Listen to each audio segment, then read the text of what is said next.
One of these is also this topic of religion and artificial intelligence. And let me do the slideshow, in fact, first. Yes. And the subtitle, as you can see, the ethics, human identity, and spiritual questions that we have with artificial intelligence. And yes, I mean, very, very quickly, this topic of artificial intelligence, of AI, is coming to our lives, and I'm pretty sure that most of you use it. Maybe even some on daily basis, but definitely you use it. And it's been Yes. so quickly that you begin to use it. So let me ask you one thing. Let us imagine one event. You come to a temple or a church or a mosque, but a temple. And there you find an answer to your questions, your religious questions. And there is an answer that is giving you based on centuries of teachings and centuries of sermons that is gathered together. But this is not a person that is giving you an answer. It is a machine. And if you think this never happened, it did. It did. In fact, it was in Buddhist temple in Japan that there is a robot based on artificial intelligence where you can come and pray. And this robot is basically giving you the answers that you seek. On the other hand, if you go to Switzerland and you go to a church, which is basically empty because there's no priest, there is no one who can, there's no new vocations, there's no new priests. But you can talk to virtual Jesus. You can talk to AI created Son of God in Christianity, who will give you answers to whatever question you have. And then if you want to reach out to get to Holy Scriptures, you can also use AI or AI backed up possibilities, so that you reach to something that otherwise you will not be able to come to. And these Holy Scriptures are usually in archives, and you have to apply, you have to travel, and only to come to in contact with these Scriptures. So when we bring all these things together, then we also think, can a machine like an AI be spiritual? Can it think? Can it be moral? Can it even pray? Because this is what artificial intelligence is giving you in all these three examples. In a way, it can convey you the Holy Scriptures. In a way, it can give you a moral teachings from Christianity. And in a way, it can also pray with you in a Buddhist temple. So what are we talking about? First of all, let us see and let us try to define what is artificial intelligence. In very narrow, I mean, in a broad sense, but in a very small time, of course, it's a huge topic, but in a small time, we can say that artificial intelligence are systems performing tasks requiring human intelligence. So basically, it is a system made by humans which perform tasks that humans give to these machines. So it requests human intelligence in a way that you have to invest yourself to teach this kind of system to perform tasks. This is what is artificial intelligence in a nutshell. So it has three main points. One is machine learning. It means that you have to invest your human intelligence to teach the machine to understand what you're requiring from it.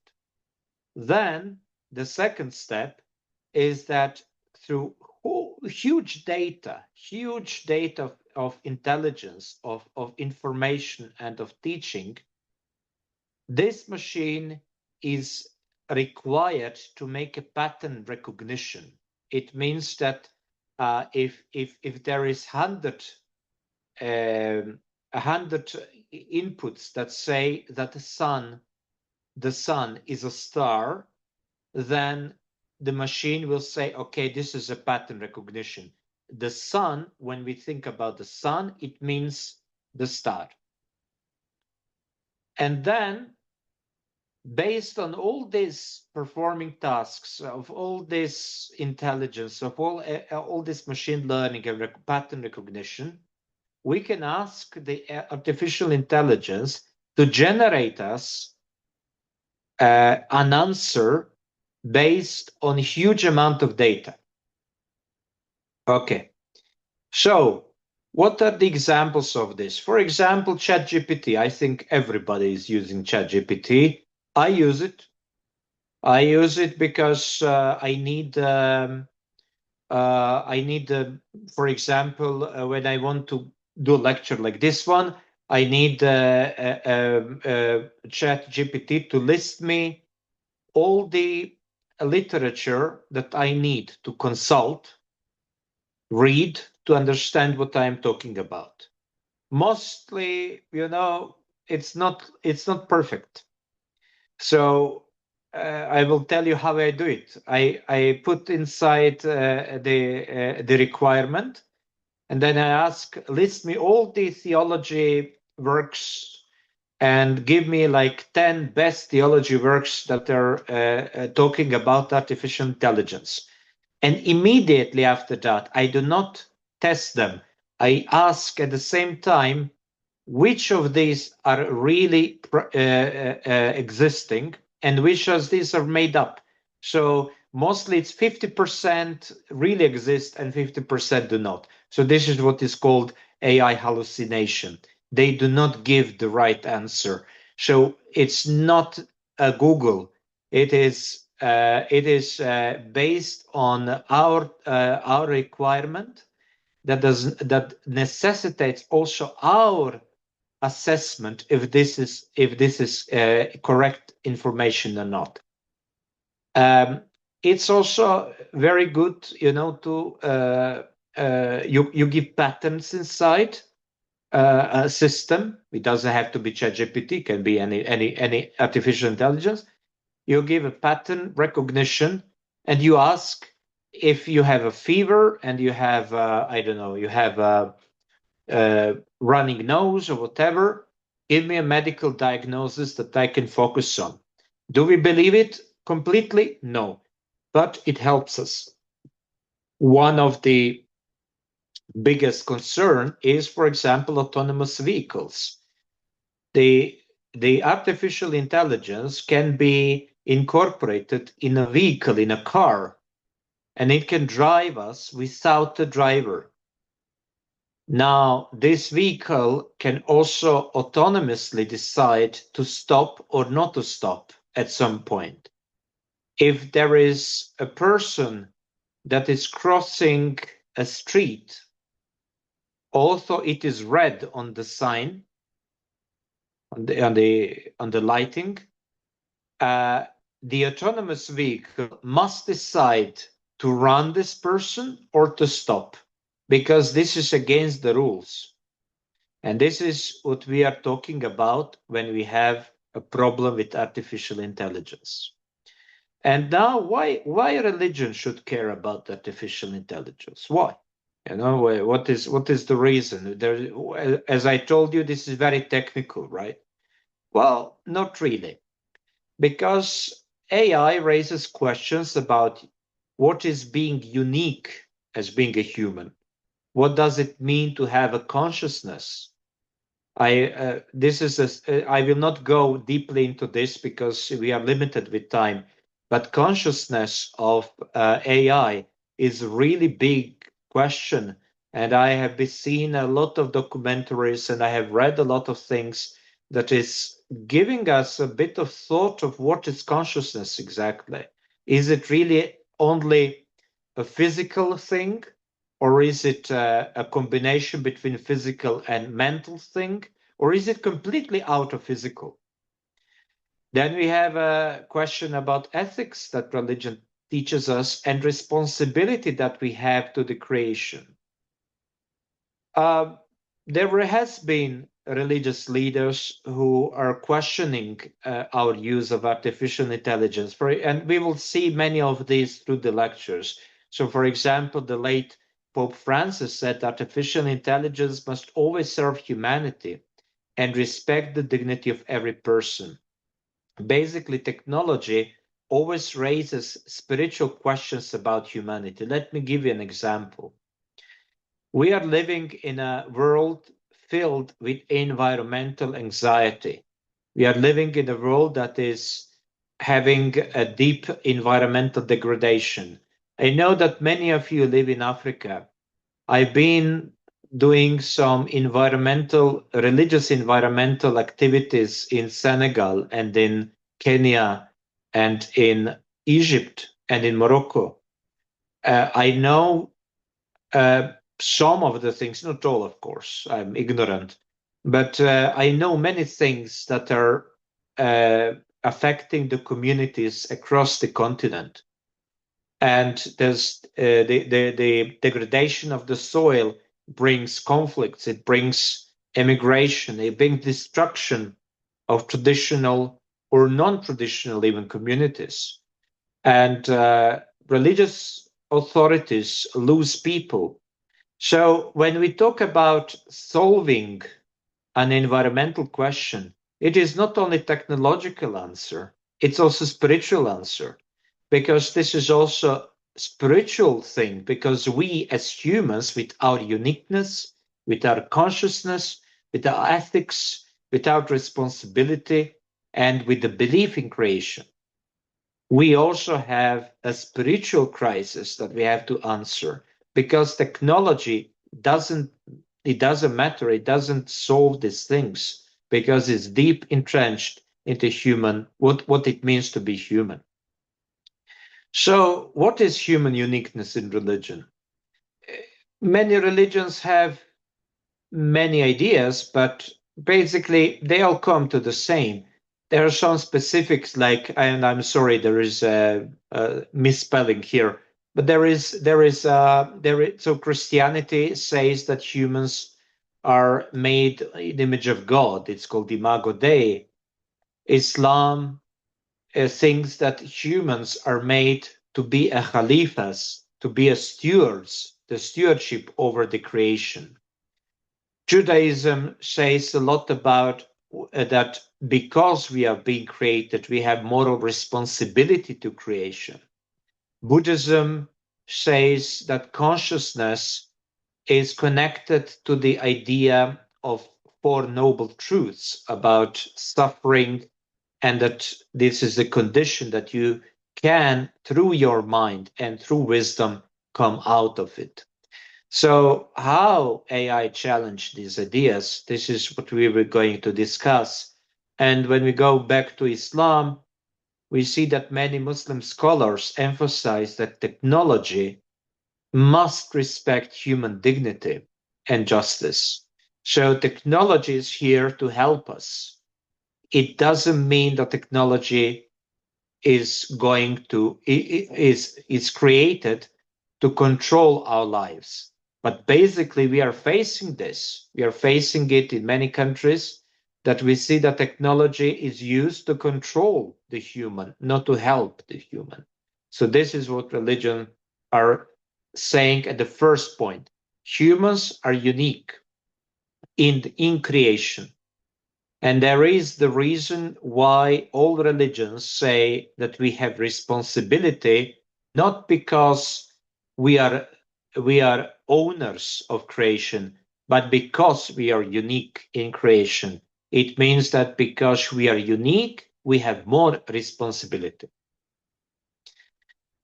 So in recent times, religious communities raise some key concerns about ethical issues of artificial intelligence.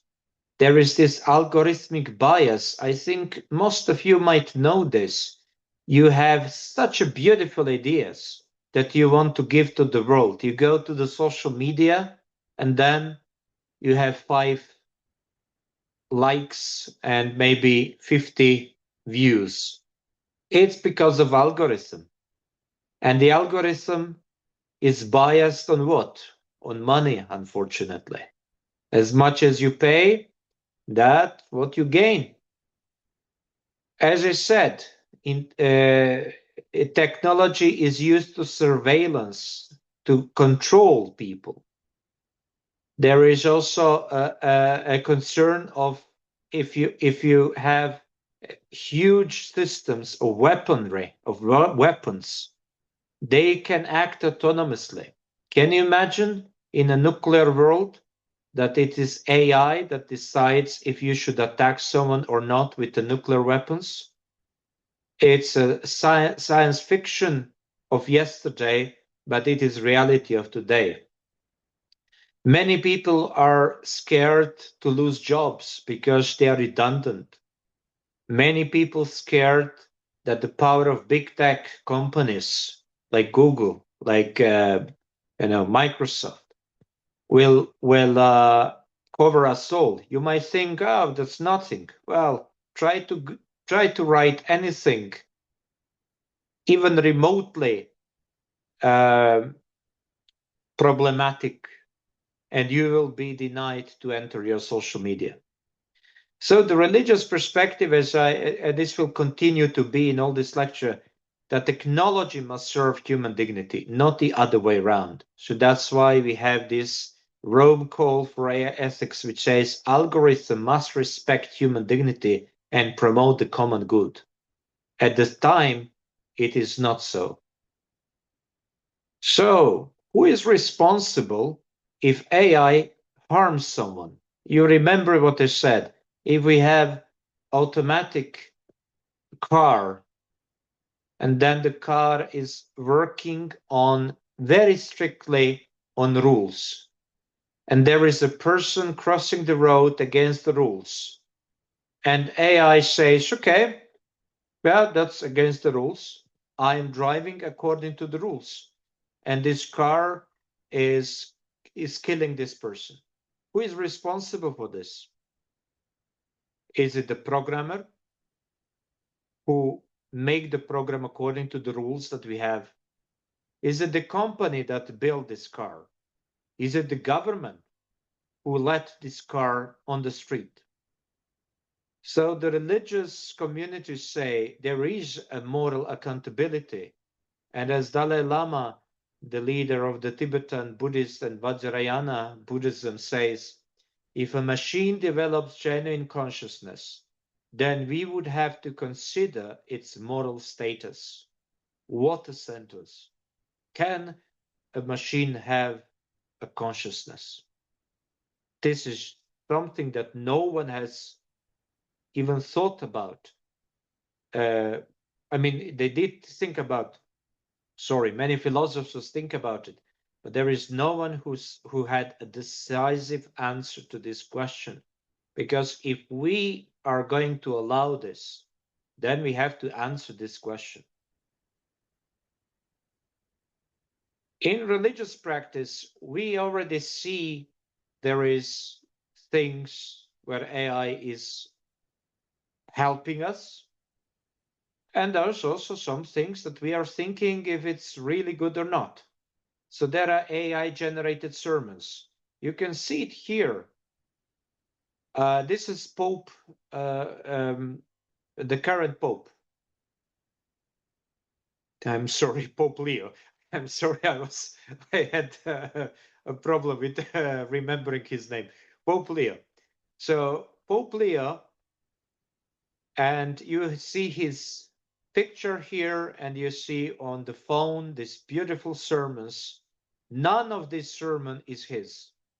These sermons are information gathering of everything that Pope said, of his sermons before, physical ones, and AI gathered it together and generated the sermon, which whatever company made it says it is the true and genuine information or sermon that Pope would give. So this is not that the Pope gave the sermon. It is a gathering of all his sermons into one, and then you can listen to it according to what artificial intelligence thinks is the relevant topics and relevant ideas and information that Pope gave to his believers of Roman Catholic Church. You can easily go to any Google Play or whatever where you can download it and listen to these podcasts and sermons that nobody in reality gave. There is chatbot spiritual advisors. You go and download again the program, and then you ask, what should I do if if I'm in depression? And is there any religious ideas? And they will give you the whole lecture, the whole ideas of many religious communities, and give you an answer to your questions, mostly in a way that supports you, but gives no critical idea of what you should do, nor gives you compassion. On the other hand, we have a beautiful opportunity to accurately translate sacred texts. But then again, you also have a problem with this, because if you translate the Old Greek, for example, or Ge'ez, the language of old language of Ethiopian church, or Quranic Arabic, or Pali of Old India, that is the canon of Buddhist texts, the words that is used are not the same meaning as the words today. You need a human consciousness to understand that although this word means the same, it is a different context. It is a different historical reality. And this is what AI is still not understand. Another good thing is that we can now preserve ancient manuscripts. We don't have to go to, to some faraway country and ask authorities to give us permission to go into archives. We can see these ancient manuscripts presented to us, and we can also preserve it in a digital form. So we go to this idea that we were talking about before. Can artificial intelligence really have faith? And this is, I think, one of the basic dichotomy that we should understand. AI can simulate language, as we can see. They can simulate the Pope. It's no problem. You just give 2 years of Pope sermons, and you can simulate exact language that Pope would speak, exactly the same. It can imitate prayer. We can pray together, and AI can pray with us. There's no problem here. But where is the emotion in it? There's no emotion. It can analyze texts. Yes, it can give you a huge theology. You don't need me. You can ask ChatGPT what they think about AI and religion. You don't need to listen to me, but I can give you another way of thinking. I can give you alternatives to very strict theological ideas, because we live as human beings in a society. We don't live in algorithms. So AI cannot experience transcendence. It cannot experience something that we understand deeply inside of ourselves, which is faith, which is God. which is experience of something that is otherworldly. And it cannot possess spiritual consciousness. It's a machine. It doesn't have a soul. And because of this, it cannot experience something that is out of physical or something that is out of human experience. That is why many religious communities decided to have that it's time to have religious responses to AI. So, for example, the Roman Catholic Church had this Rome call for AI ethics. There is a huge Buddhist interest in AI consciousness because consciousness is a very big matter in Buddhist theology. Islamic discussions think about AI ethics. If you have Islamic courts, Islamic law, is it enough to have the whole body of hundreds of years of Islamic canons? And this is enough for AI to make a, a decision, a lawful decision? No, because Islam also within the Islamic law requests compassion. That is not a part of legal canons. So that is why we need interreligious dialogue on AI to become, to have an understanding how different religious communities and traditions think about these challenges uh, that we are facing with today. So what will happen in the future? Will AI reshape humanity?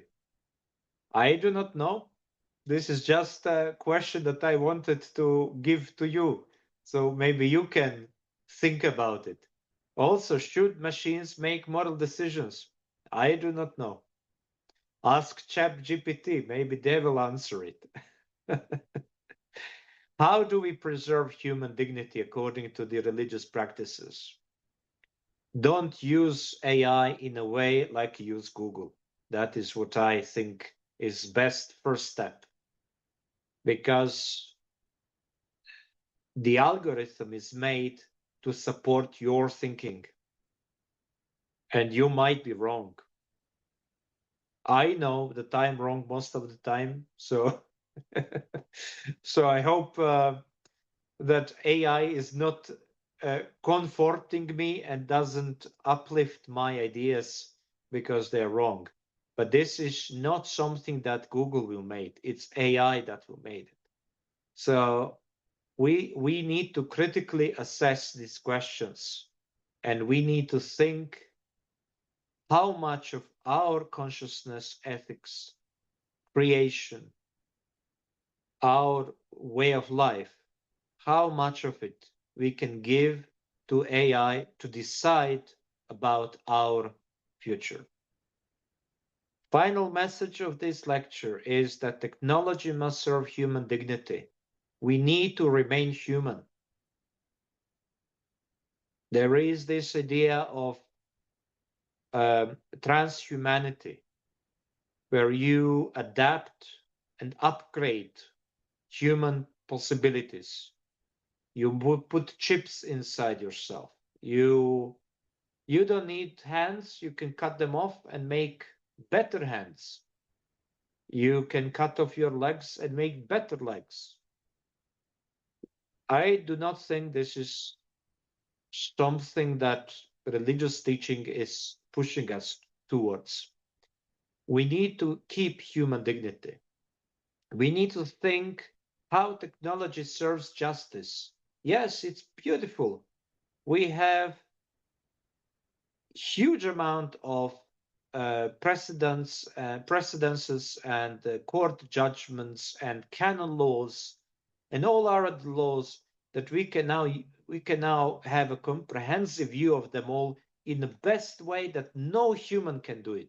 There is absolutely no way that human can grasp all this beautiful tradition through centuries of justice. But it doesn't mean that this justice has compassion. it doesn't mean that it brings the common good. It means only that we have a source that we can consult, but this source cannot decide. And unfortunately, I see that many people follow artificial intelligence to make a decision. This is the wrong way how to do this. And that is why this final message is that technology without ethics is very dangerous. So thank you very much, and I am open to discussion and questions. Thank you very much, Reverend Dr. Vedran Obushina. A lot of food for thought, brothers and sisters. This is a truly critical topic. Artificial intelligence apparently is the trend of the future. Let's say in the next 4 or 5 years, there is nothing concrete that we will be able to achieve without technology at large, or more specifically, artificial intelligence. But I love that conclusion, that key message from our subject matter expert, Father Obushina. Technology without ethics is dangerous. This is key. Remember also the last 3 fundamental issues that the specialist, Father Obushina, has put on the screen for you, brothers and sisters. Will artificial intelligence shape humanity? Should the machine take moral decisions? And what about human dignity? This last one is central to everything that we think of doing with artificial intelligence. Our dignity is indeed at stake, and we have to be fully mindful, conscious of that. Not jump onto everything technology provides, not dive into artificial intelligence in a blind manner. We have to use our consciousness. Remember, technology without ethics is dangerous.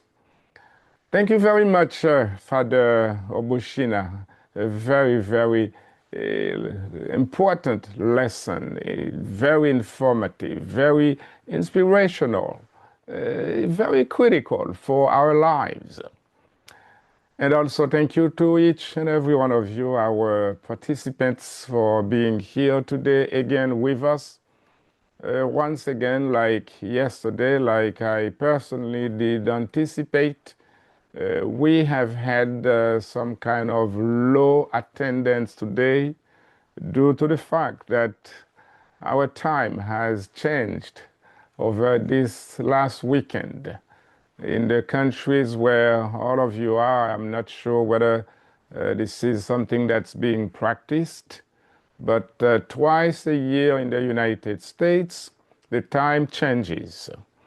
In March, it goes further, and in November, it comes back, which means over the weekend, very specifically Saturday night, we had to move our clock 1 hour, which means prior to that move, let's say right now it is exactly 10:38 a.m. Eastern Standard Time. Last year at the same moment, it would have been 9:38. So because of that, many potential participants are absent, could not remember to reconcile our new time. So this was an issue. I apologize for that. I do understand, Francis Charles, Malcolm, you could not make it on time because of that issue, but let's allow you anyway the opportunity to ask the first question. After Francis, brothers and sisters, remember, this session is for you. All those classes are intended for you. So please make sure you write down whatever you want Father Obushina to clarify for you. This is the time for your questions. No matter what it is, please ask questions. We are beginning with Francis Charles. Go ahead, brother. Good morning, Dr. Valsin Hi. and Professor. Good morning, class. Good morning. I want to say thank you for allowing me to address you at this time. I am sorry for logging in late. I actually was going to log in at 10 on my time, but I said, let me log in early and just realized that I logged in close to the end of the session. Yeah. All right. So basically, from what I got of it, it should be a good session and was a good session for the class. And I'm pretty much interested in the session. I wanted to see what would have been there that would be some of these fine points that I could take away and keep with my movement going forward. Right now, as we look forward in AI, I think most people, the educated rather, would use AI on a basis of tidying up their work, getting it a little bit more straight, upright, ready for publication, etc. On the other side, business people, you have young entrepreneurs that are coming up in the world, which would have been sufferers. And AI is building out of them business people, entrepreneurs. And what we're finding out is that, yes, there are a few that are in the backdrop that are making a mockery of the intelligence, with various blatant curses, misappropriations of culture, etc. But we understand that with more education, people can move forward. Yes, some people will lose work, but on the other hand, many more will gain work, especially those who are least educated. But we should now be thinking of how do we balance this picture with the less educated getting more money out of the system than the more educated. Because basically the very much educated person may be dealing with one salary that comes from maybe a university or business place each month, while the person using AI might be having 1,000 entry from different places, making $1 million more per month. And I mean $1 million US dollars or pounds, sterling. So we are saying here there need to maybe be a balance. All right, I'm coming to you, Dr. Valsin. A balance in how we appreciate the work of the educated, so that they having work out there, they can be able to be paid for it rather than have to be scrubbing to get paid for what they do, etc. Thank you. Thank you very much for your point, Francis Charles. And at the center of the idea you just brought up, we can find a whole presentation by Reverend Dr. Vedran Obushina. When it comes to dealings with ethics, remember one critical component of that presentation is the human dignity. We must manage our best, brothers and sisters, to maintain our human dignity.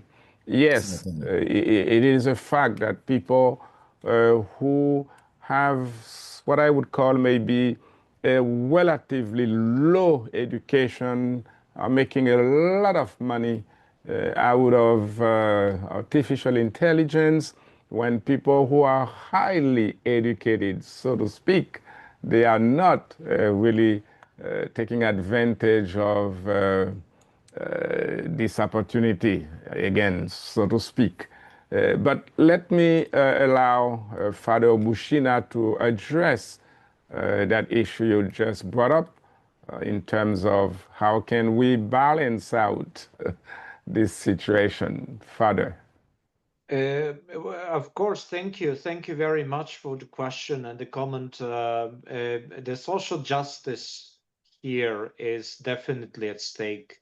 Mm-hmm. And when we are thinking about job loss, for example,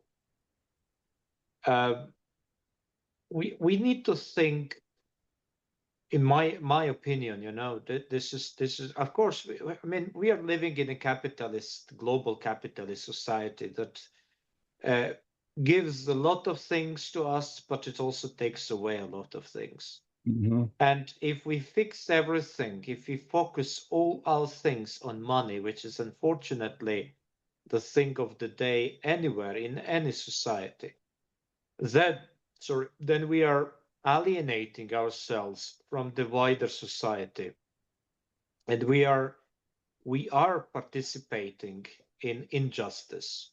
So, for example, let me give you a very, very perfect example, because this is example of me. That's the best thing.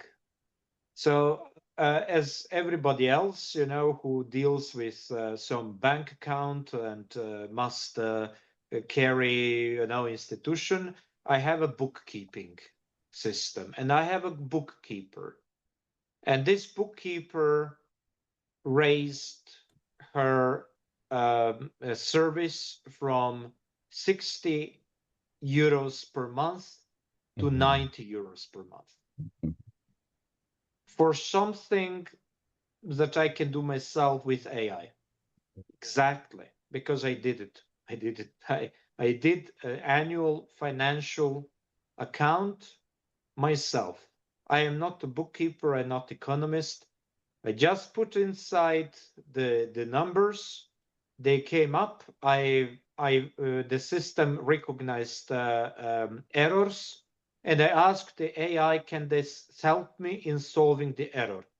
The AI did not fill my financial report. I did it myself, but it helped me in recognizing what is the mistake I did. I saved almost 900 euros with this. But what with my bookkeeper? I told her, give me an opportunity that I give you 3 times a year or 2 times a year, because I have semi-annual and annual report. I will give you 400 euros to compile me this thing, because we know each other. We have been working for many years. I don't want you to be ruined. How many people, honestly, how many people would do this? And how many people would accept it? At the end, she did not accept it, but not because she's ruined. It's because she has too many works, too many things to do. For me, myself, I'm okay. She didn't want it.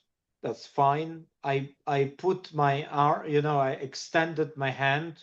I wanted to help her. I wanted to not to lose all the money, but I saved at least 900 to 1,000 euros. So where is ethics here?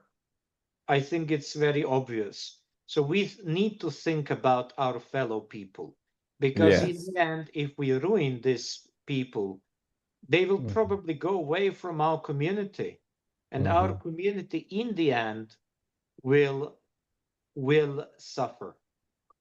Yes. So we need to think about this. That's a very, very beautiful example, brothers and sisters, of how we can concretely strike a balance between the power of artificial intelligence, what we are actually able to achieve with that technology, and our human dignity our human consciousness, so to speak. Very, very profound response. Thank you, Father Ubushina. Cleopatra William, you are next. What's your question, please? Thank you, Dr. Fasin. Thank you, Reverend Dr. Bushin. I listened to you carefully, and that was excellent. When it comes to technology, it's true. Human dignity and justice should be paramount. And one key issue that I see, the algorithm has violated or is violating so many areas. In areas when it comes to safety, measure that way you measure when it comes to vehicle moving objects. And another area of marriage is also at stake, wherein, like you say, who to be held responsible, whether the company, whether the government, or whether the individual who has watched it and owned them. When you talked about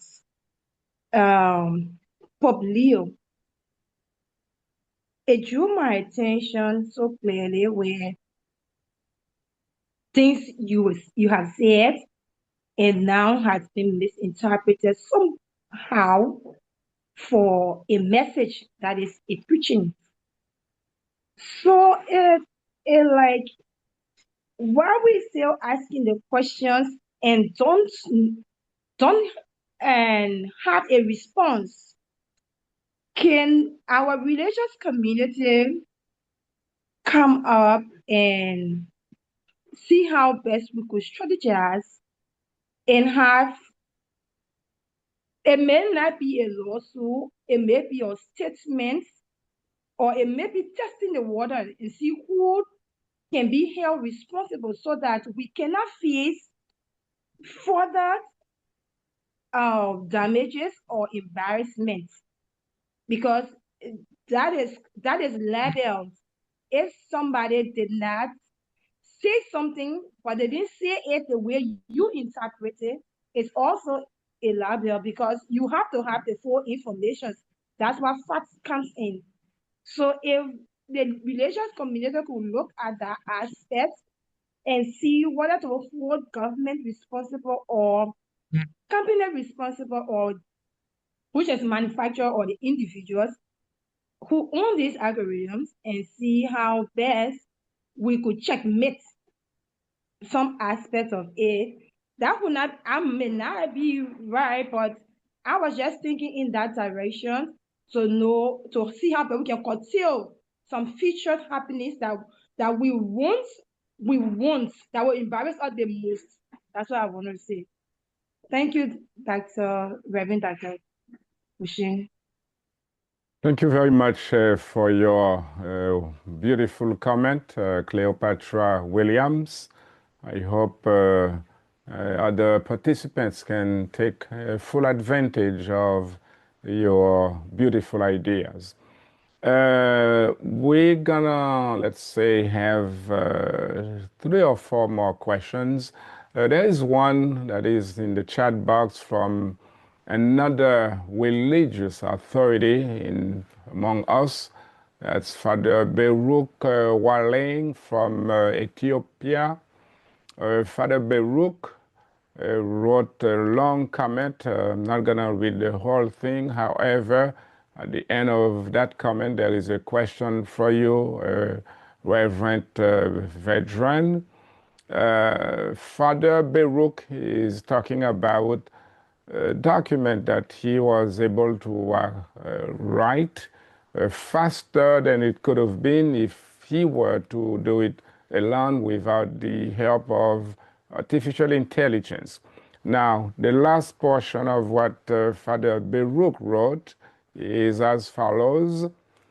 For example, preparing a working manual of about 50, 60 pages used to take me at least 2 or 3 weeks. With the help of AI, I can now complete the draft much faster and then carefully proofread, review, and correct it. I'm aware of AI hallucinations, so I always verify and amend the text myself. With this process, what used to take weeks can now be completed in about 2 days. This gives me more time to dedicate to pastoral and church service. My question is, how do you see this kind of use of AI in relation to religious service? Reverend Dr. Obushina.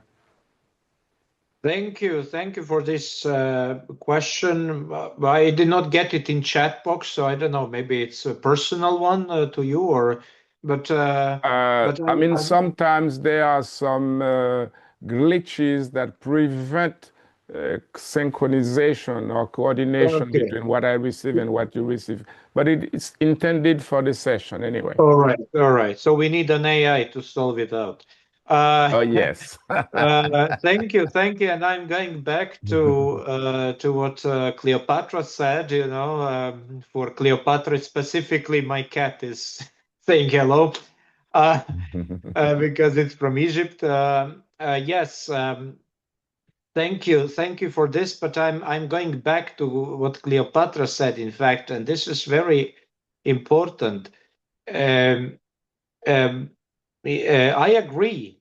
I agree with my fellow priest from Ethiopia, because it is relevant, it is possible, and it is useful, but only if we are really knowledgeable about it. Because how will you proofread it if you are not in this profession? Mm-hmm.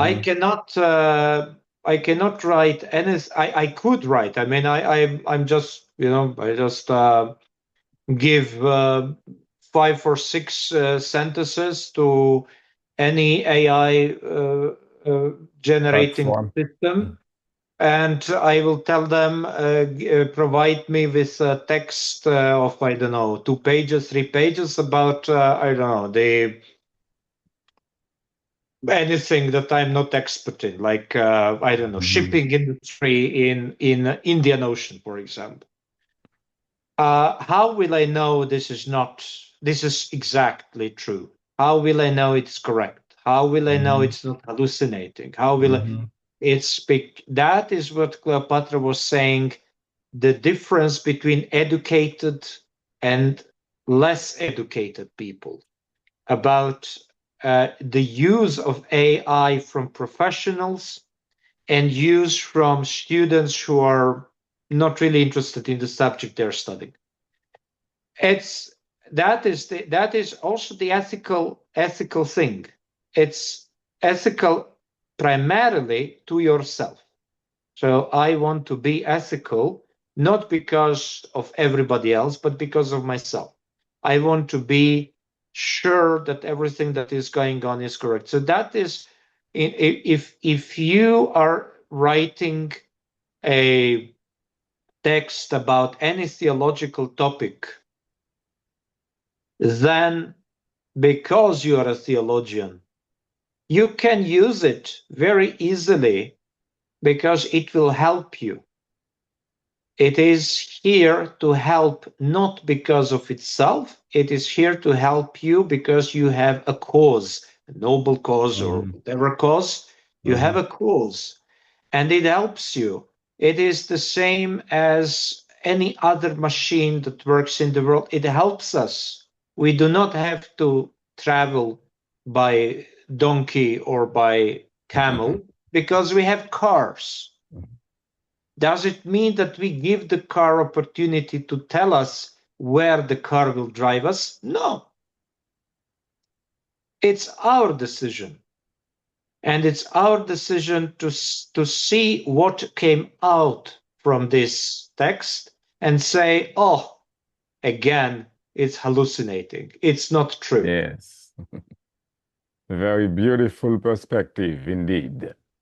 Emmanuel Owure, this is your turn right now. Okay, thank you very much. You're very welcome. For the presentation as well, those answers given to the questions asked. Just thinking, do we think that a time will come where machines like AI will be spiritually conscious? So, because the way we are improving, the kind of things that are made possible now by the use of AI is mind-blowing. So will a time come when AI will be spiritually conscious, machines will be spiritually conscious?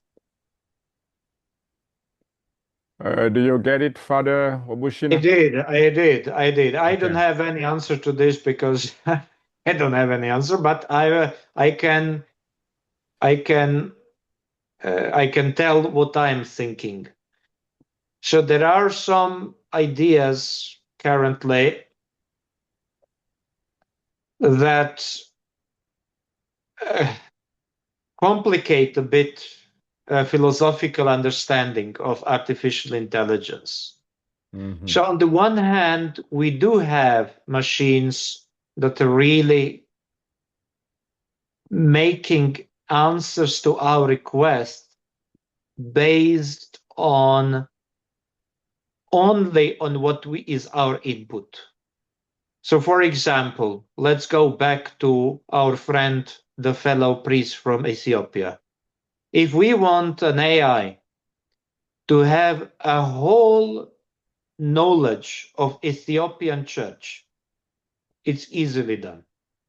There's no problem in that. Now, does it mean that this AI is giving us the answer independently? No.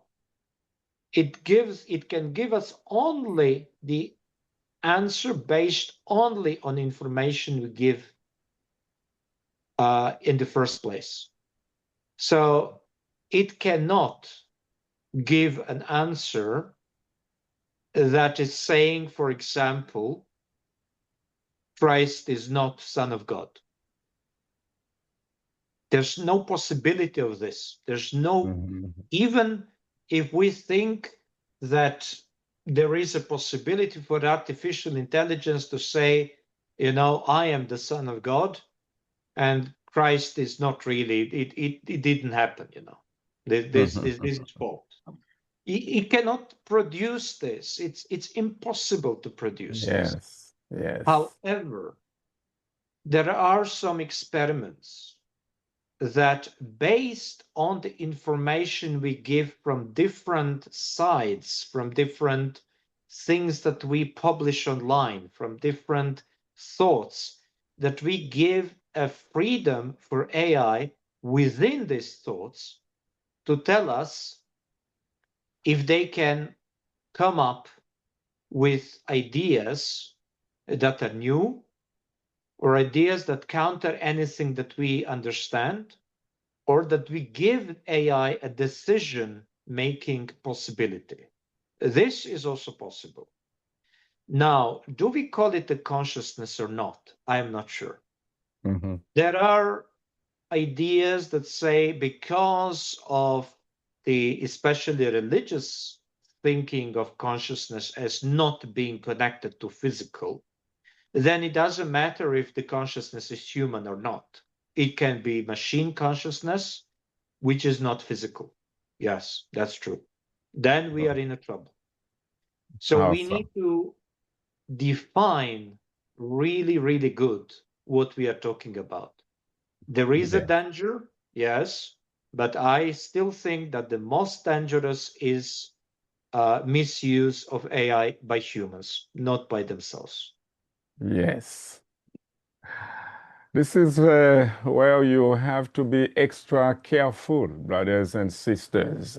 Make sure you avoid misuse of artificial intelligence by all means. We have come to the end of this session, ladies and gentlemen. It was very, very informative, like I said, inspirational class, which you and I have enjoyed and taken advantage of. It was really awesome, beautiful, powerful, everything positive in between. But let me give you, Father Dr. Vedran Obushina, an opportunity to conclude this session, but also while addressing another topic within this overall idea of the examination of the complex evolution of the relationships between religion and artificial intelligence. One thing that you have said, Father, is that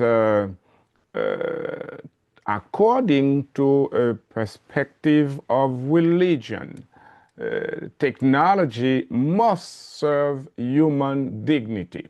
But gradually, we can observe that the concept of human dignity is losing weight, is losing importance, which means apparently it is lost cause, so to speak, to make sure that we serve human dignity.